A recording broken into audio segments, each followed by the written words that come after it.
참 오랜만에 보는 분들도 참 많이 있고요. 또 우리 오늘도 새신자분들도 많이 나와주셨는데 너무나 환영합니다.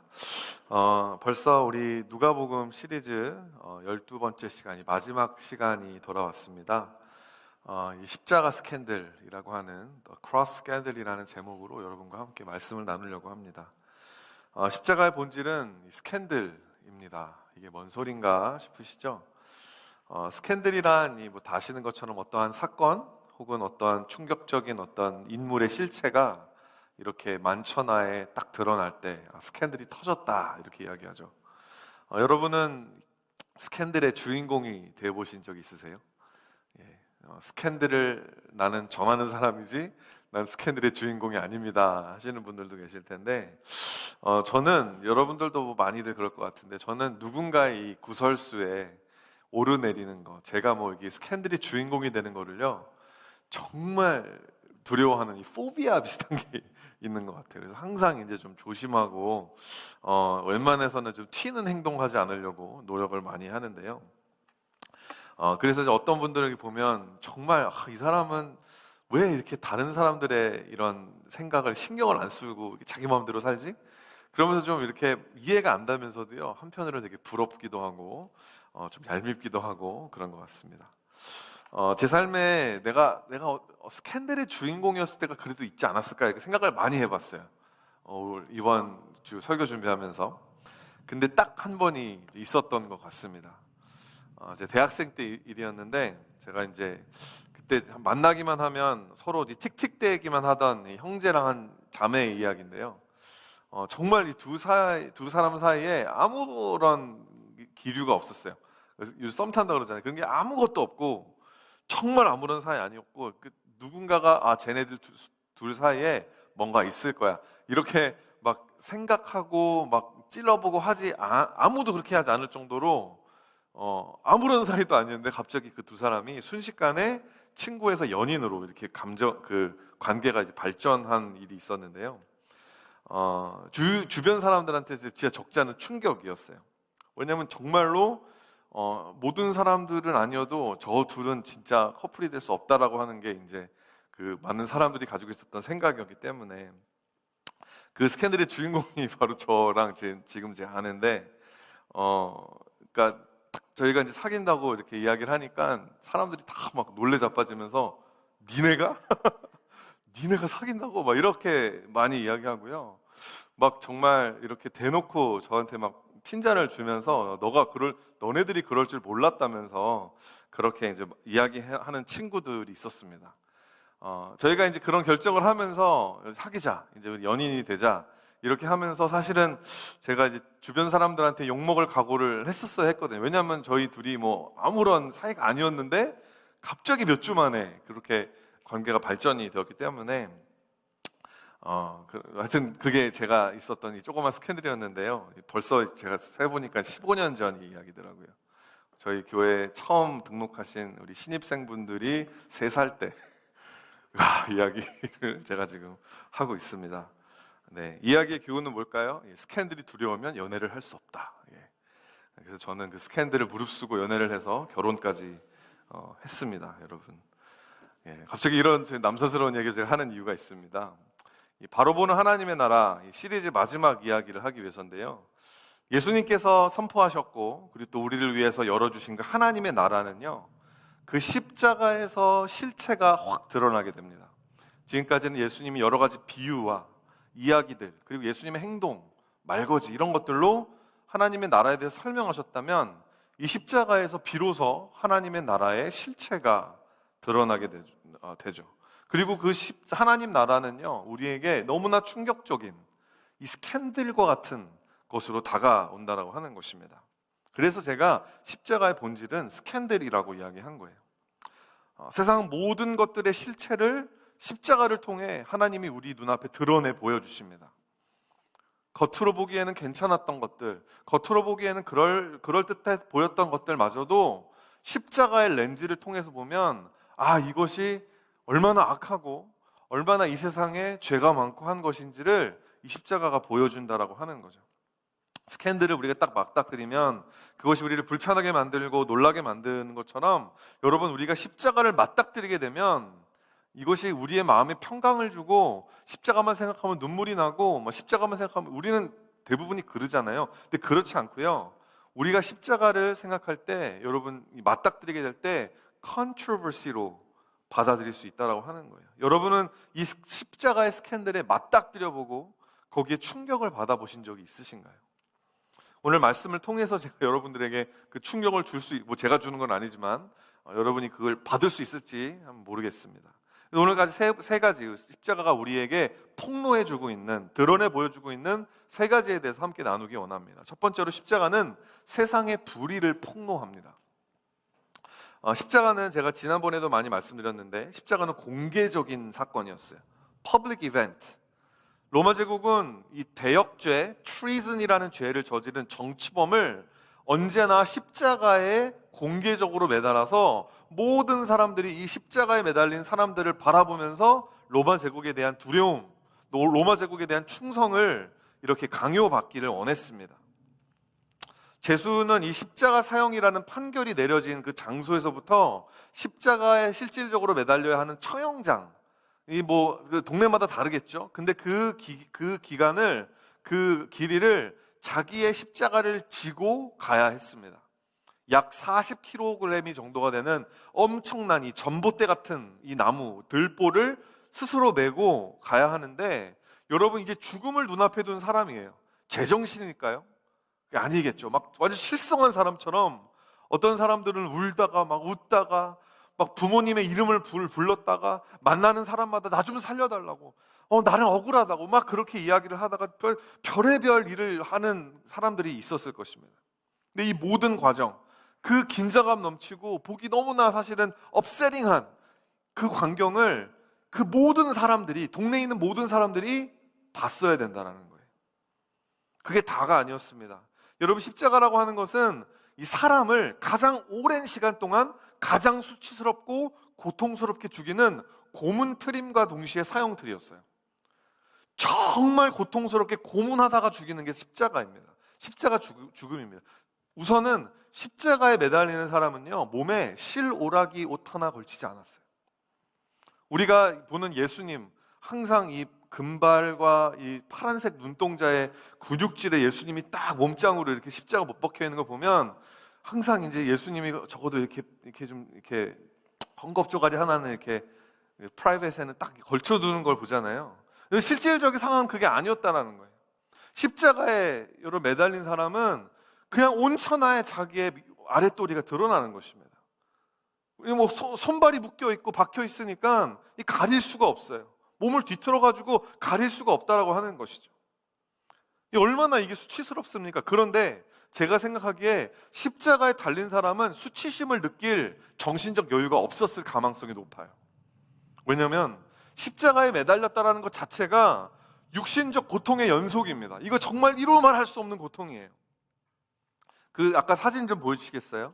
제가 이번에 좀 이렇게 특별하게 저랑 같이 보시게 될 텐데, 여러분, 이 십자가를 이렇게 보시면 십자가 딱 매달려 있잖아요. 몸에 힘을 쫙 풀고 십자가 매달려 있으면 여러분이 보시는 왼쪽에 그죠? 왼쪽에 있는 그림처럼 이렇게 갈비뼈가 이 몸의 무게에 의해서 짓눌리게 됩니다.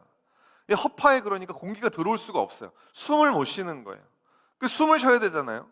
숨을 쉬기 위해서는 오른쪽의 그림에서처럼 이 손과 발에 박힌 못에 자기의 체중을 다 싣고 자기 스스로를 이렇게 끌어올려야 합니다. 얼마나 여러분 이게 고통스러운지 여러분 상상해 가세요? 못 박힌 얼마나 뼈가 부스러질 것 같고 모든 신경이 다 자극이 되는 그 고통을 견뎌야 숨을 조금 쉴 수 있는 거예요. 그럼 몸에 이제 힘이 좀 있으면 빠지겠죠. 너무나 극도의 고통 때문에 이제 다시 늘어지겠죠. 그러면 다시 대경맥이 다시 갈비뼈가 짓눌리면서 숨을 못 쉬게 되고, 다시 이렇게 자기 몸을 스스로 끌어올리게 되고, 이렇게 끌어올렸다가 늘어졌다가 숨을 쉬었다가 못 쉬었다, 이거를 계속 반복하면서 서서히 말라 죽는 거예요. 질식사하는 것입니다. 여러분, 이루 말할 수 없는 고통이 계속해서 가중되고요, 오랜 시간 동안 이 극강의 고통의 연속 속에서 쇼크사 하는 사람들도 많았다 그래요. 근데 쇼크사 하지 않고 실질적으로 여기서 그냥 이 질식사 하는 사람들 중에서는 이 로마 그 기록에 보면 이 십자가 위에서 일주일을 버텼던 사람도 있다고 합니다. 일주일 동안 그 과정을 여러분 상상을 해보세요. 얼마나 여러분 이게 고통스러운 죽음인지 모릅니다.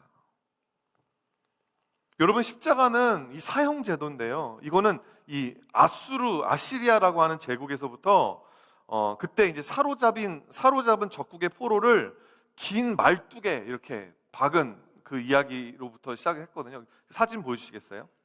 이 보시면 잘 보이시는지 모르겠는데 이 말뚝에 사람을 이렇게 박아 놓는 거예요. 스테이크에다가 꼽아 놓는 거죠. 이거를 뭐 산 사람을 이렇게 놓을 수도 있고 죽은 사람을 이렇게 놓을 수도 있고, 이게 원래 처음 이 역사 기록에 보면 누군가를 이렇게 어디 매달아서 죽였다, 공개 처형했다라고 하는 기록이 아시리아에서 시작합니다. 그런데 여기서부터 시작되어서 끊임없이 제국이 바뀌고 세월이 지나고 이 십자가 사형 제도가 발전되고 향상되고 인간의 창조성으로 엔지니어 된 게 바로 십자가라고 하는 거예요. 어떻게 하면 사람을 가장 고통스럽게 죽일 수 있을까?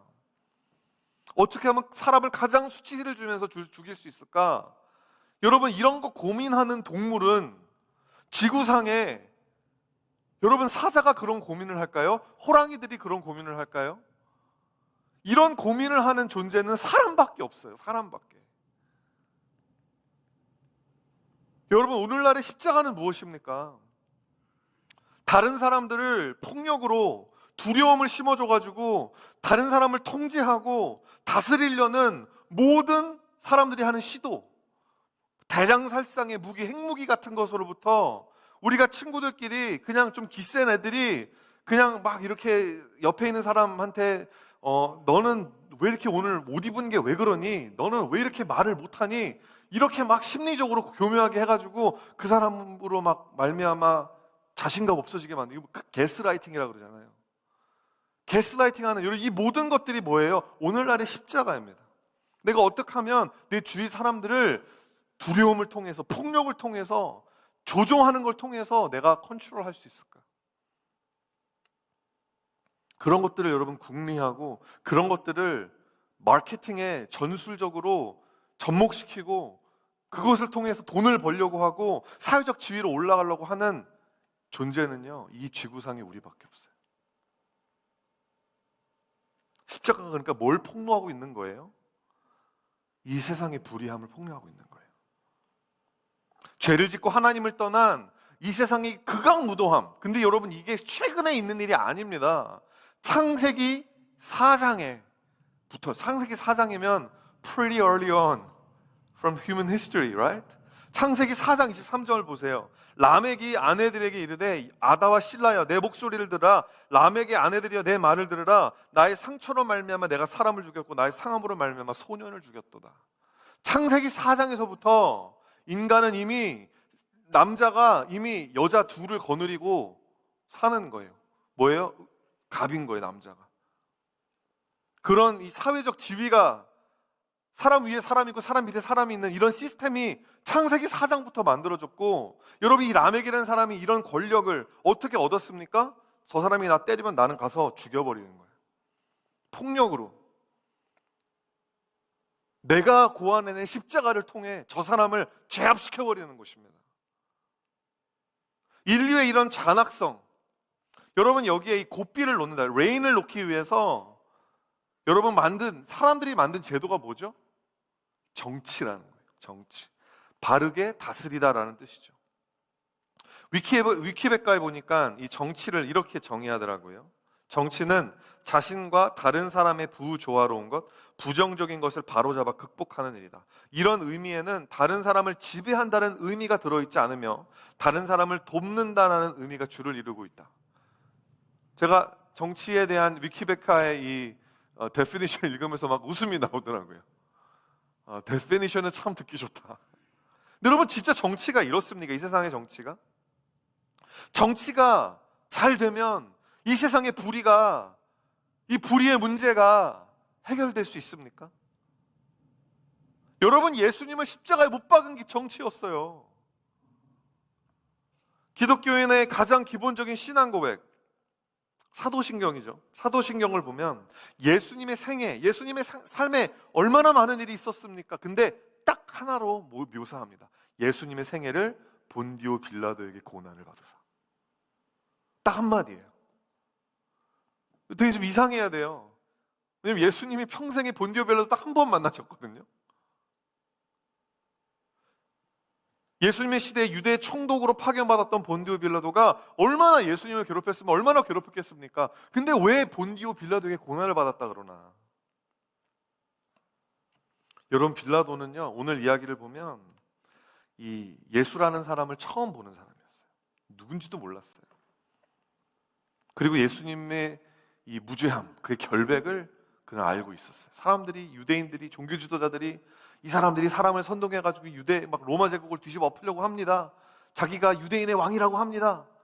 라고 이렇게 이야기했지만 본디오 빌라도가 신문해보고 조사해본 결과로는 예수님은 결백, He has no sin, innocent. 그래가지고 어떻게 해서든지 예수를 살려주려고 노력했던 사람이 빌라도였습니다. 오늘 본문을 살펴볼까요? 13절부터 15절입니다. 빌라도가 대제사장들과 관리들과 백성들을 불러 모으고 이르되 너희가 이 사람 예수의 백성을 미혹하는 자라 하여 내게 끌고 왔도다. 보라, 내가 너희 앞에서 신문하였으되 너희가 고발하는 일에 대하여 이 사람에게서 죄를 찾지 못했다. 헤롯이 또한 그렇게 하여 그를 우리에게 도로 보내었다. 보라, 그가 행한 일에는 죽을 일이 없다. 이렇게 3번씩이나 예수님은 죽을 일이 없다. 예수님은 십자가 못 박힐 만한 범죄를 저지른 일이 없다. 이게 뭐예요? 빌라도는 나름 옳은 정치를 하려고 노력했다라는 거예요. 아무런 죄가 없는 사람이 그 죄를 뒤집어 쓰고 처형당하는 그 불의한 재판을 어떻게든 뒤집어 보려고 노력했다라는 거예요. 근데 여러분, 비록 직접적으로 예수님을 핍박한 일은 없지만 사도신경이 예수님이 본디오 빌라도에게 고난받았다라고 이야기하는 까닭은 본디오 빌라도가 그 당시 악독한 로마 제국을 대표하는 총독이었기 때문에 그렇다는 겁니다. 여러분, 우리 부모님들, 한국에 계신 분들, 여기도 마찬가지지만 먹고 살기 힘들면 대통령 욕하잖아요. 대통령이 실제로 와가지고 내 돈 뺏은 거 아닌데, 근데 이제 대통령 욕하잖아요. 똑같은 거예요.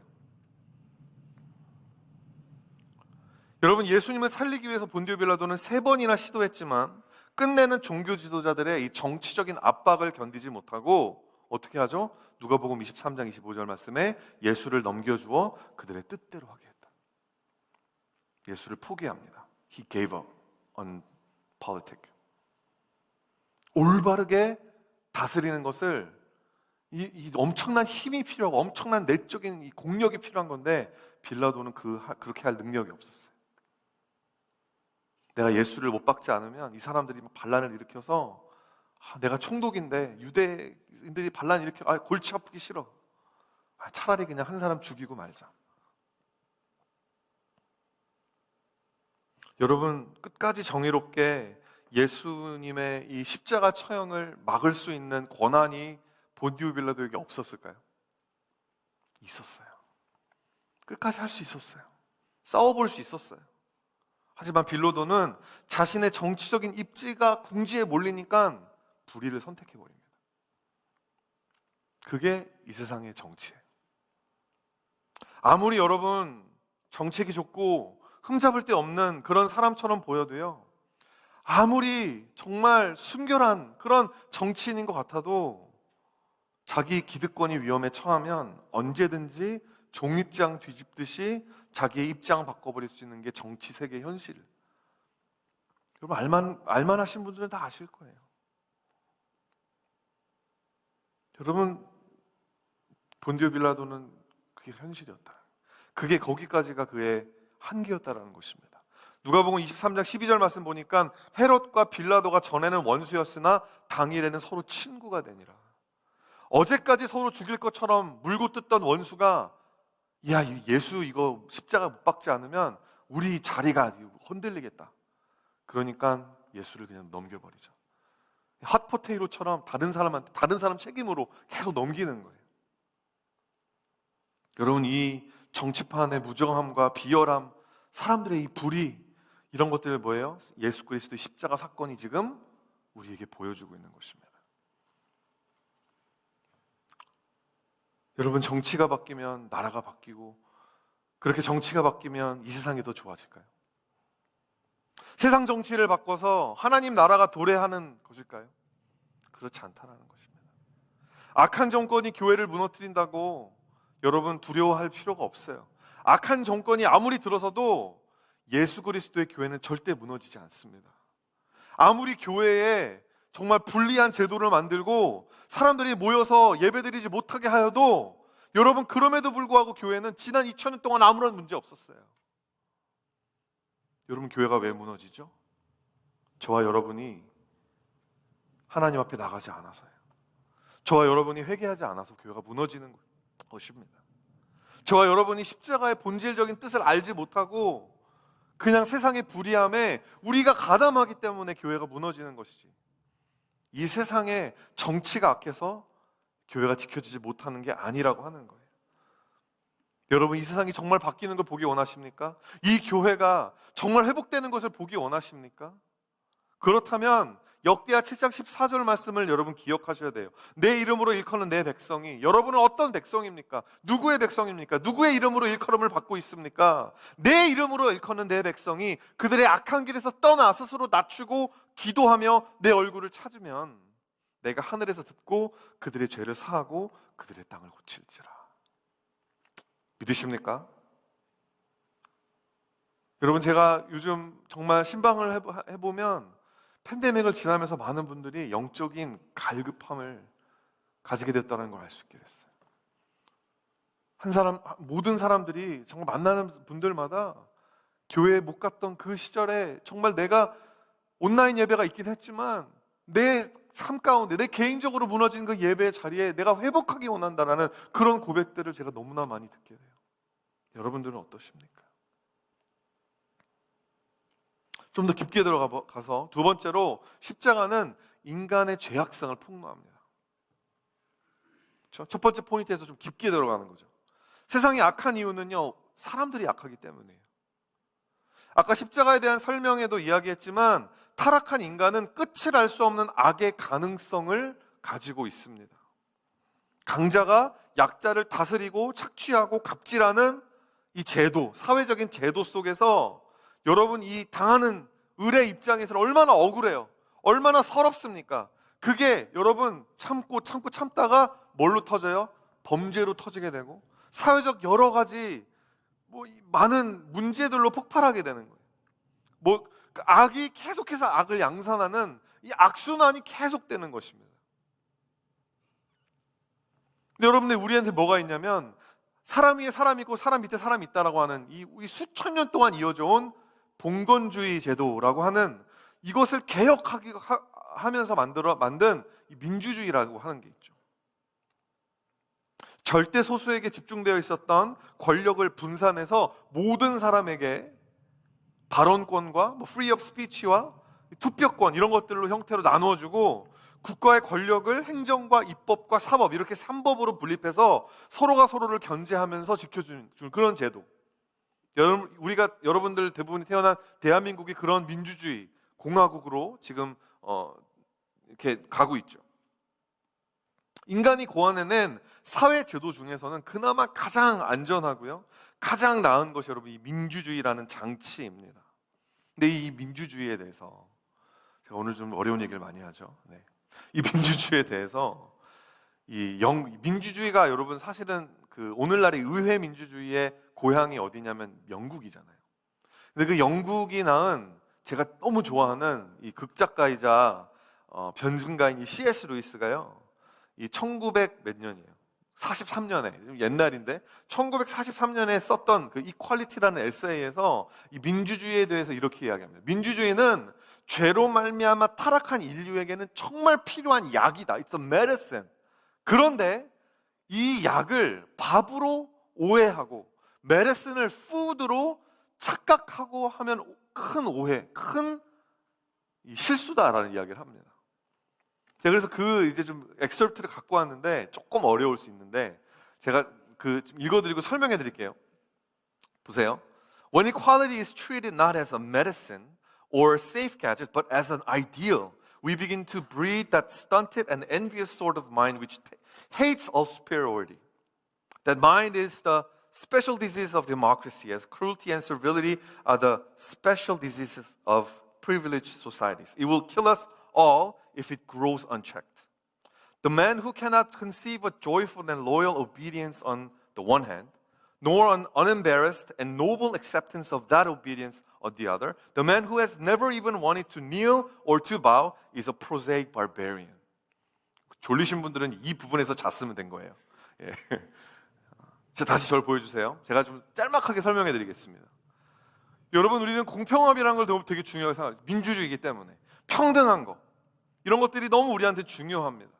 근데 여러분, 이런 것들은 우리가 죄인이기 때문에 우리에게 필요한 보완장치, 우리에게 필요한 약일 뿐이지 이것을 절대적으로 필요한 이상, 아이디어 이런 것을 우리가 여기기 시작하면요, 이 민주주의라고 하는 게, 이 평등주의라고 하는 게 뭘 하기 시작하죠? 모든 권위를 깔보기 시작하는 거예요. 우리 다 평등한데 왜? 당신이 목사면 답니까? 당신이 대통령이면 다예요? 이 사회를 이렇게 하나로 응집시켜 줄 수 있는 그 권위 자체를 무시해버리는 세대가 만들어진다는 거예요. 1943년에 쓰여진 글인데, 여러분, C.S. 루이스 예언작학 아닙니까? 오늘날에 딱 그런 현상들이 여기저기에서, 사회 각 계층에서, 교회 안에는 물론 이 세상에서 일어나고 있는 거예요.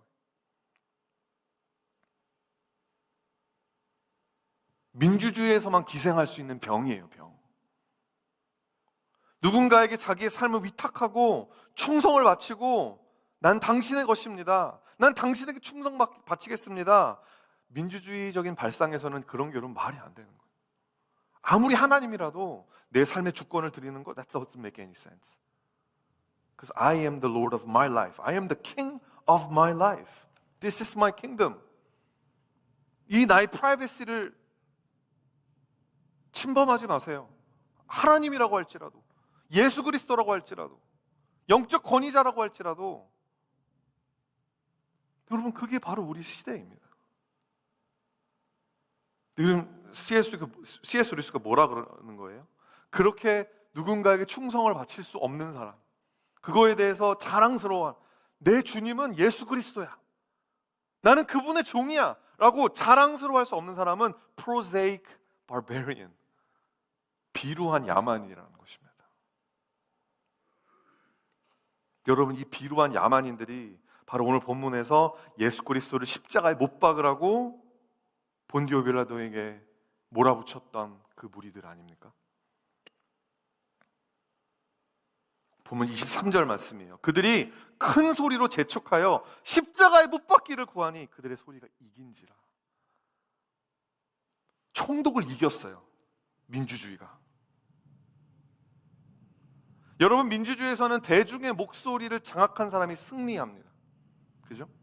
아무리 개 같은 소리를, 개뼈다귀 같은 소리를 해도 대다수의 사람들이 좋아하면 국회의원 될 수 있습니다.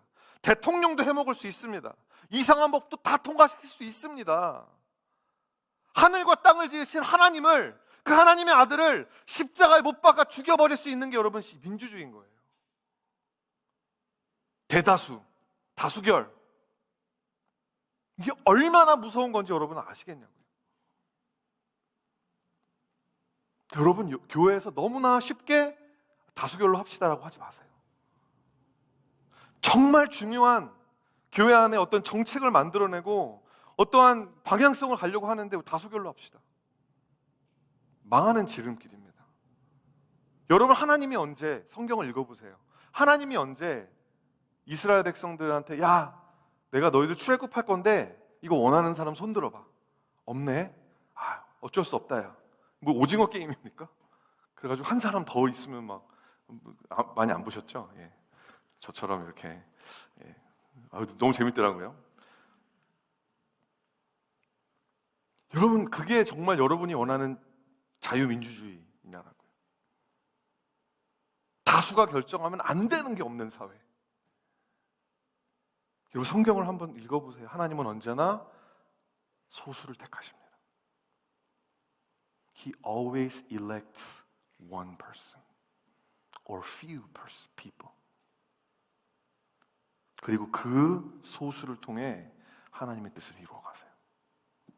여러분이 성경을 커버 투 커버 읽어보십시오. 그게 주님의 일하시는 방법입니다. 그렇기 때문에 여러분이 정말 하나님을 믿는다면, 하나님 나라의 백성이 되기 원한다면 You cannot be afraid of being outnumbered. 여러분의 삶 가운데 정말 하나님의 뜻을 따라 날마다 십자가를 지고 주님을 따르기 원하신다면 There will be point of time in your lifetime where you will be outnumbered. 엘리야 선지자는 한 명이에요.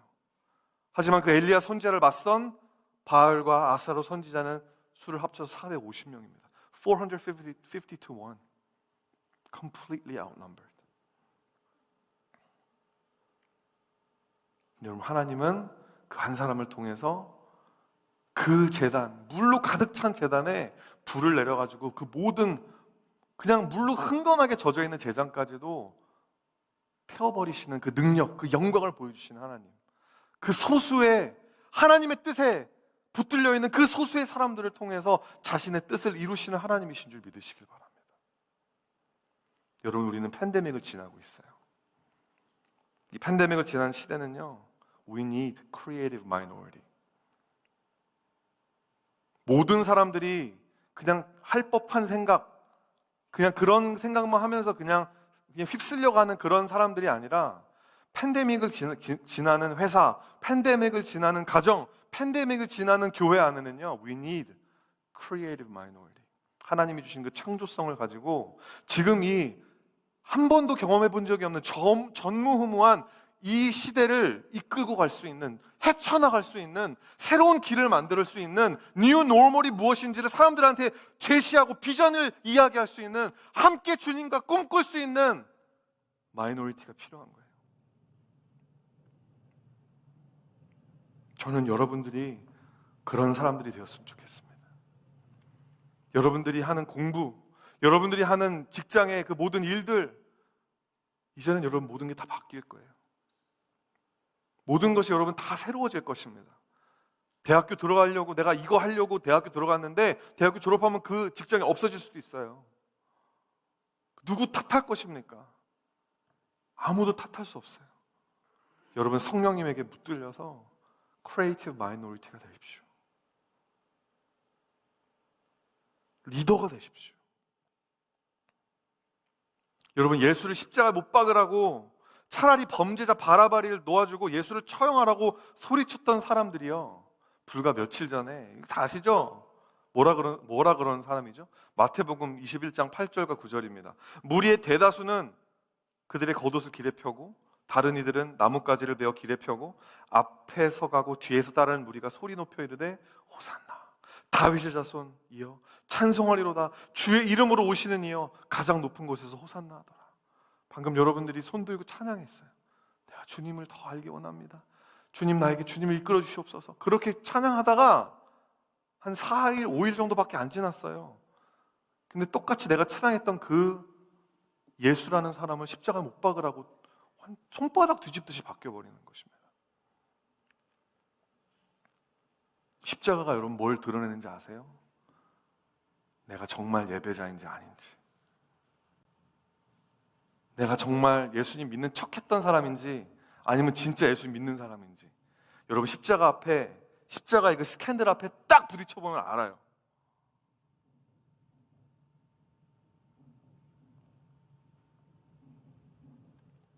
누가 이 교회의, 이 몸된 교회 멤버인지 팬데믹이 딱 오니까 알겠더라고요. 정말 목사님, 전 이 교회를 너무 사랑하고 이 교회에서 드리는 예배를 통해서 내 삶이 바뀌었습니다. 그래요. 저도 감동받고 이랬는데 그냥 딱 사라지는 거예요. 팬데믹, 교회가 어려워지니까. 여러분, 그게 뭐죠? 그 십자가의 스캔들을 통해서 우리의 신앙의 본질이 드러나 버리는 거예요. 폭로돼 버리는 거예요. 내가 이런 사람이었어? 여러분 그 십자가 부닥쳐 보셨냐고요. 그냥 뭐 내가 뭐 모태 신앙이니까 내가 난 직분자니까.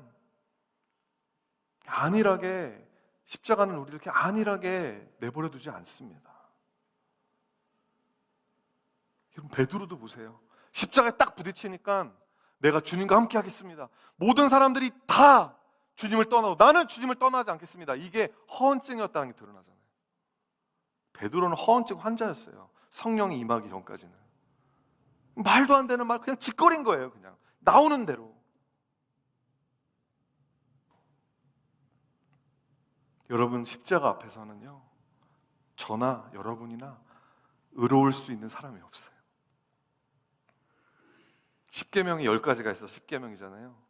십계명에 11가지 숨겨진 계명이 있는 거 아세요? 11번째 계명, 들키지 말라. 들키지 말라. 여러분, 죄 짓다가 들킨 죄인이 있고요, 죄 지으면서도 안 들킨 죄인이 있는 거예요. 그냥 안 들켰을 뿐이에요. 어떤 목사님이 차를 타고 운전하다가 다 자기도 모르게 스피드를 즐기신 거예요. 과속 위반을 했어요. 그래서 경찰이 잡았어요. 얼마나 힘들어요. 얼마나 마음이 생돈 나가는 거잖아요. 그래서 화냈는데 그 경찰이랑 빠이 하면서 속으로 이렇게 말씀하셨대요. 안 걸린 게 더 많지롱. 안 걸린 게 더 많아요, 여러분. 우리가 살면서 죄 짓다가 막 가끔씩 걸리잖아요. 주님 앞에서 기도하다 보면 맞다, 내가 이거 뭐 그렇게 하면 안 되는데 이거 죄인데 이게 알게 되잖아요. 근데 여러분 아직 드러나지 않은 죄가 훨씬 많아요. 우리가 십자가 앞에 나갈 때마다 그것이 조금씩 드러나는 거예요. 내가 얼마나 악독한 죄인인지, 내가 얼마나 하나님 앞에 이 자리에, 예배 자리에 나올 수 없는 사람인지.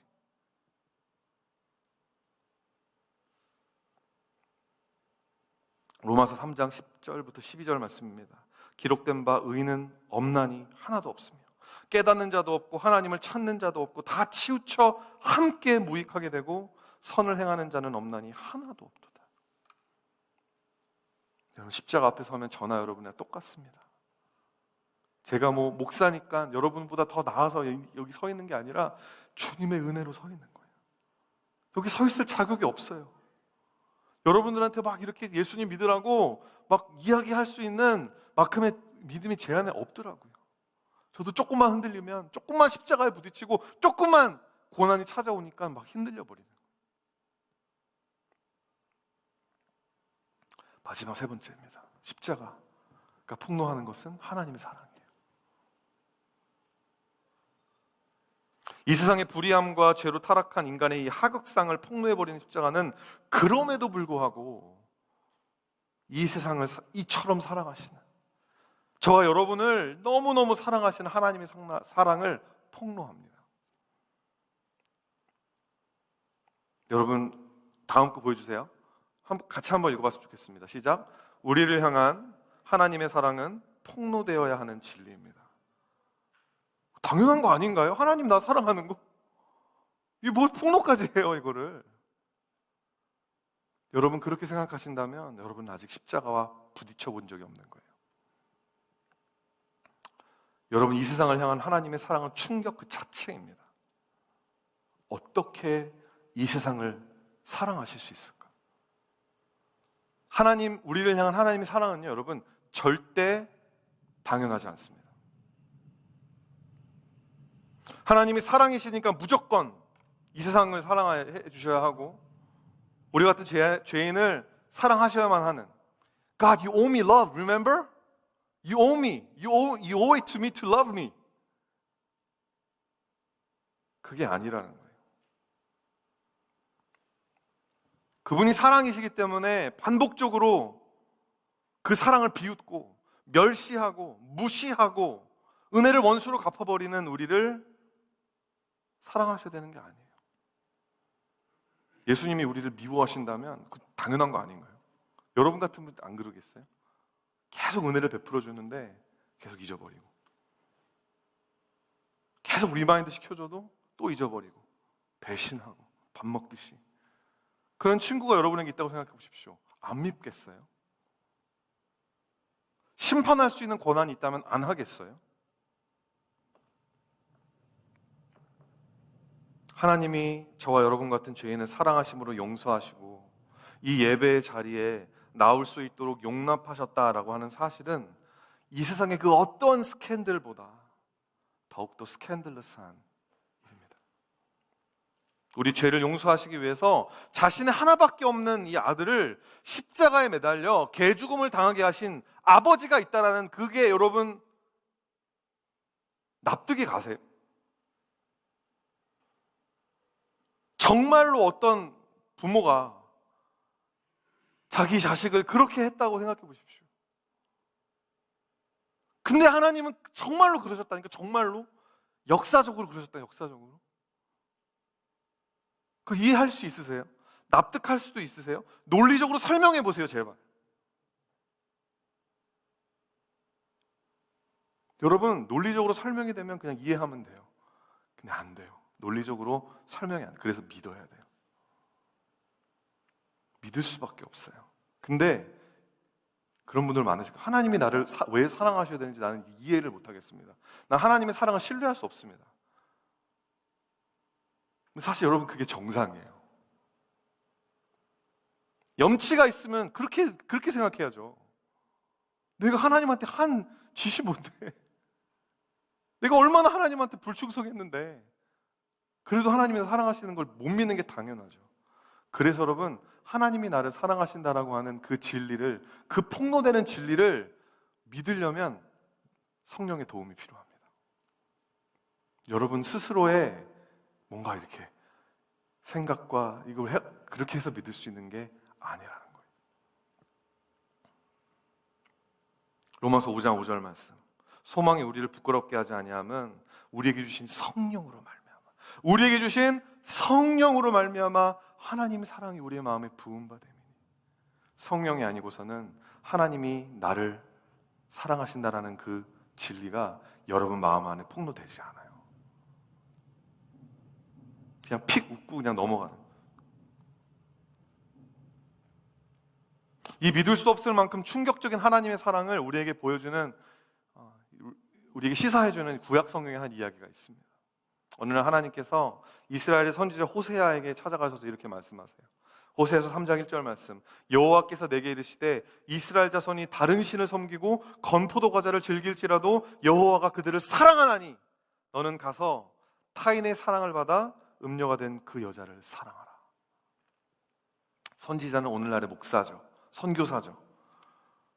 이 선지자에게 하나님이 지금 상상도 하지 못할 스캔들을 일으켜라. 여러분이 막 술집 가가지고 술 마시는데 저를 보면 그거 자체로 스캔들일 거예요, 그죠?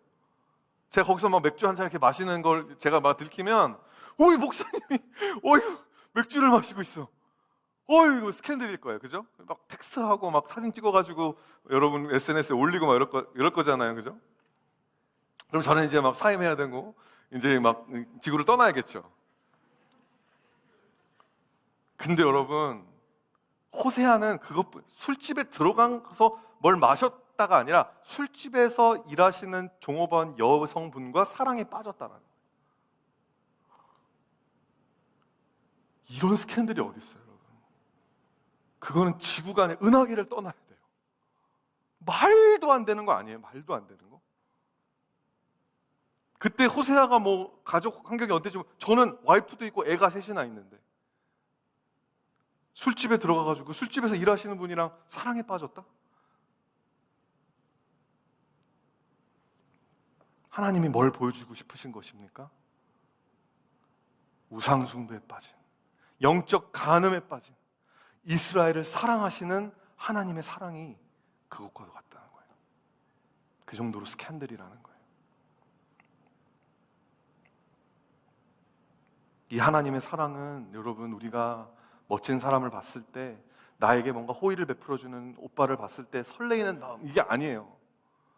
그게 하나님의 사랑이 아닙니다. 하나님의 사랑은요, 절박합니다. 누군가를 절박하게 구해본 적이 있으세요? 누군가를 정말 속수무책으로 사랑해 보신 적 있으세요? 너 없으면 안 돼. 난 너 아니면 안 돼.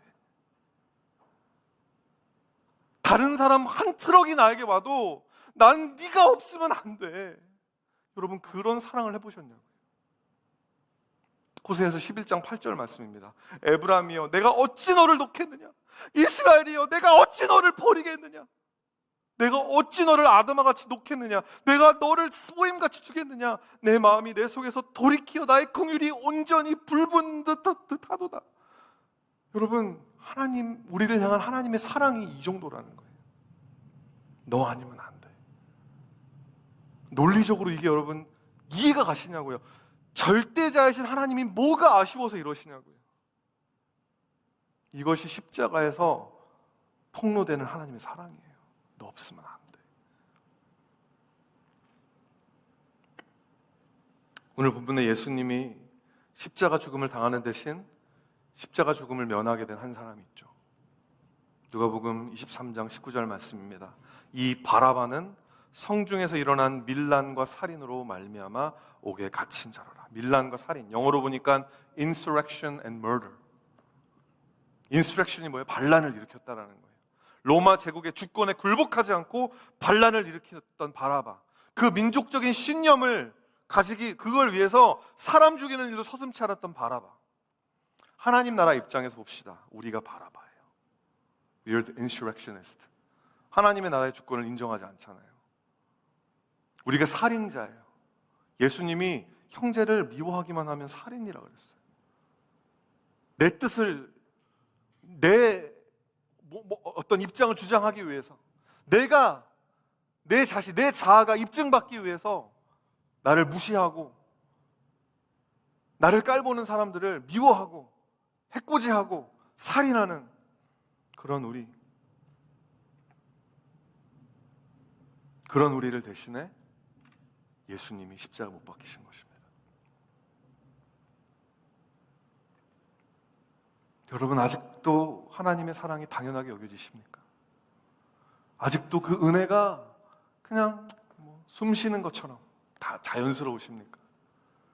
십자가는 우리를 그 영적 안일함으로부터 흔들립니다. 우리를 그 십자가의 스캔들을 통해 마구 흔드는 거예요. 이 십자가의 스캔들에 여러분 맞닥뜨려 보신 적이 있으십니까? 말씀을 마칩니다. 십자가의 스캔들을 이해할 때 우리는 하나님 나라를 바라볼 수 있는 백성으로 거듭나게 됩니다.